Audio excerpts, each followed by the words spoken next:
You said never let me go.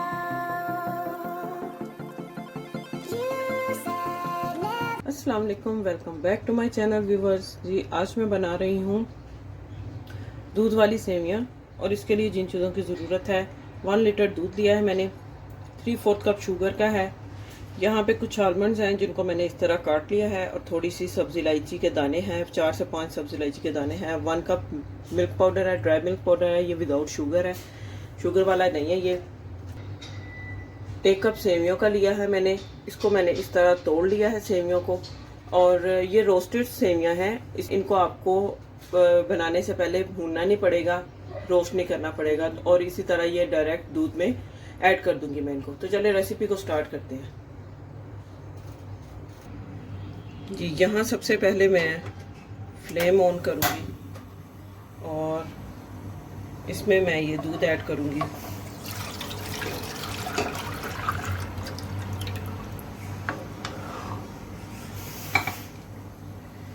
दूध को boil कर लूंगी।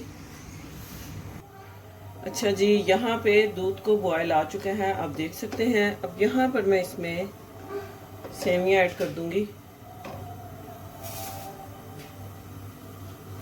और साथ ही इसमें मैं शुगर ऐड कर दूंगी।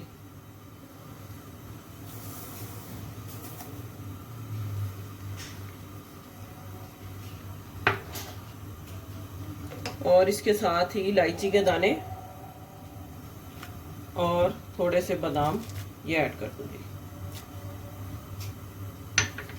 मिल्क पाउडर अभी नहीं ऐड करूंगी, थोड़ा सा ये सेवियां थोड़ी गल जाएंगी तो फिर उसके बाद मैं उसमें मिल्क पाउडर ऐड करूंगी। और मिल्क पाउडर को मैं डायरेक्ट ऐसे ही ड्राई ऐड नहीं करूंगी, उसको मैं दूध में या पानी में मिक्स करके फिर ऐड करूंगी ताकि उसके लम्स ना बने उसके अंदर।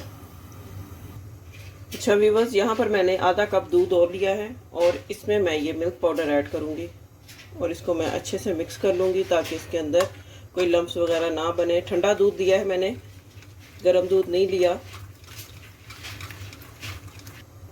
दूध पाउडर को मैंने इसमें देखें मिक्स कर लिया और बिल्कुल इसमें कोई लम्स नहीं है, बिल्कुल ये स्मूथ टेक्सचर इसका रेडी हो गया। और अब इसको मैं सेवइयों में ऐड करूंगी।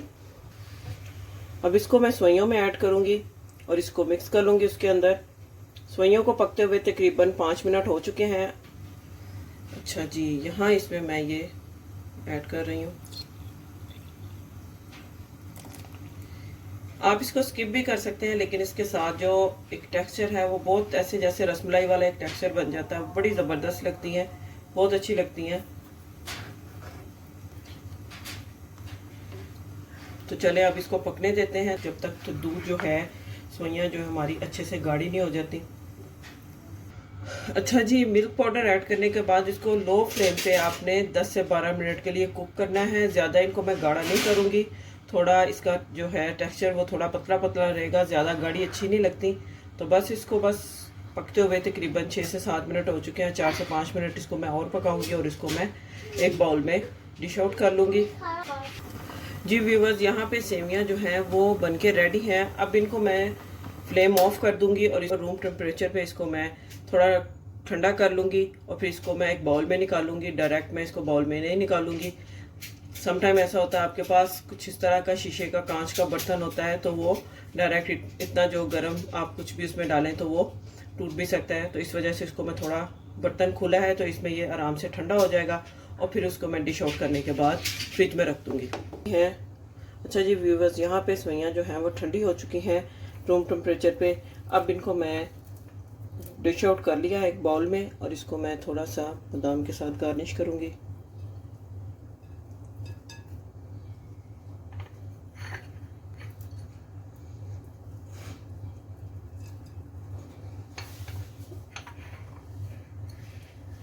जी देखें, यहाँ पे सेवइयां जो हैं वो बन के रेडी हो चुकी हैं और इनको मैंने डिश आउट करके इनको मैं थोड़े से बादाम जो रखे थे वो मैंने उनके साथ उनको गार्निश कर लिया है।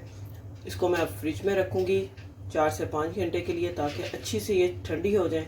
उम्मीद करती हूँ आपको आज की रेसिपी पसंद आई होगी। वीडियो को लाइक करें, सब्सक्राइब करें, शेयर करें। मिलते हैं नेक्स्ट वीडियो में एक और अच्छी और मज़ेदार रेसिपी के साथ। तब तक के लिए अल्लाह हाफिज़।